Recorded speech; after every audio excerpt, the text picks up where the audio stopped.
be assumed that as a result of a huge number of interactions between neural elements, fields of interaction are created.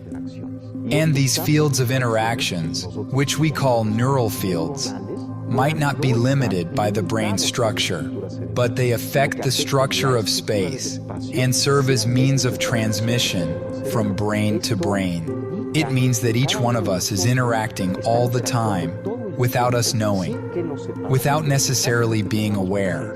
From this, interactions exist among us, which I call the hyperfield. In 1994, Jacobo Grinberg, a visionary scientist and psychologist, vanished without a trace. His disappearance remains one of the most perplexing mysteries in modern science. Grinberg wasn't just any academic. He was a man obsessed with uncovering the secrets of the human mind and its connection to the universe. His work challenged the foundations of reality itself, proposing that our brains are not merely passive observers of the world, but active creators of what we perceive. He had tapped into something profound, something that threatened to disrupt conventional thought.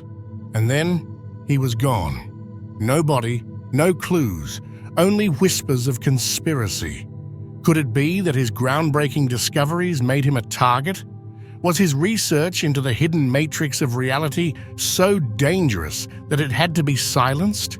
If the brain has the power to interpret and shape the universe, what else might it be capable of? Jacobo Grinberg's disappearance might forever remain a mystery, but his ideas, so profound they may have cost him his freedom, refused to fade into obscurity.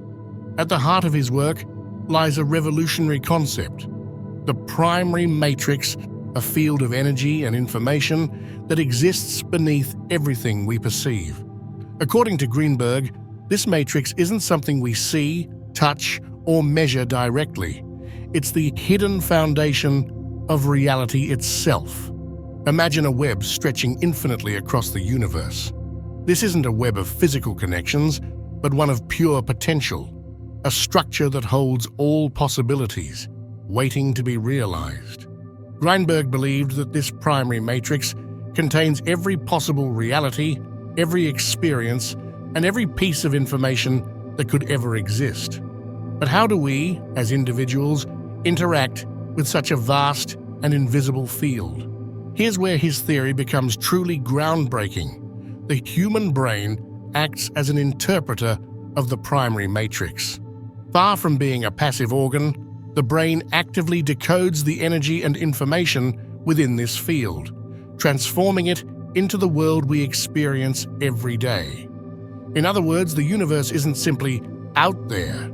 It is shaped, at least in part, by how our consciousness interacts with this invisible web of energy. This theory challenges everything we think we know about reality. Traditionally, science tells us that the world exists independently of our observation, and we're simply observers of an external universe. Grinberg's ideas flip this notion on its head. If the primary matrix is real, then what we call reality is, in fact, a dynamic process of interpretation and co-creation. It's no wonder his work was considered controversial. Such a theory isn't just an intellectual exercise. It has profound implications for everything from science to spirituality, from how we perceive the world to how we influence it. What if the boundaries between the physical and the metaphysical, between matter and energy, are far thinner than we've been led to believe? Grinberg's inspiration for this theory didn't arise in isolation. He was deeply influenced by ancient wisdom traditions that spoke of a universal consciousness underpinning all things. In Hermetic philosophy, for example, the idea that the universe is mental resonates strongly with Grinberg's primary matrix